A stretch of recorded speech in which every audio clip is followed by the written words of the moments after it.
strugglers are the greatest. It is our good luck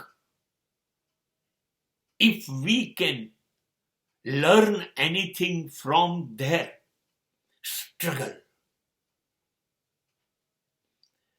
We must appreciate their struggles.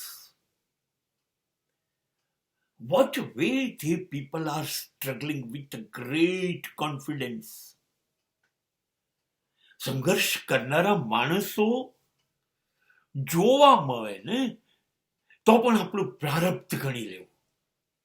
આ લોકો એ સંઘર્ષ કરી શકે છે કે સામાન્ય જનતા એ દિશામાં વિચાર પણ ન કરી શકે.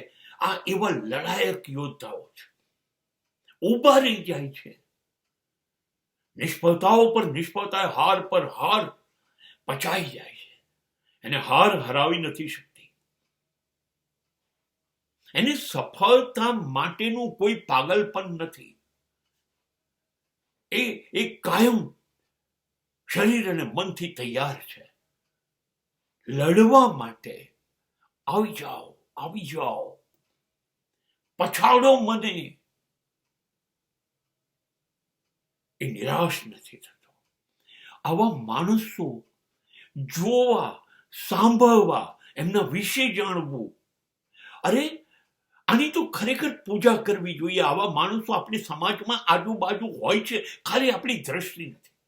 કેટલા બધા માણસો જન્મથી મૃત્યુ સુધી સતત સંઘર્ષ કરતા હોય છે. ચૂપચાપ કોઈ અવાજ વગર સંઘર્ષ કરીને જિંદગી પૂરી કરતા હોય છે અને કોઈ ફરિયાદ નથી કરતા. આ સંઘર્ષની ગાથા, સંઘર્ષની કથા એ ઉજવવા જેવી છે, જે સમાજે શીખવા જેવી છે.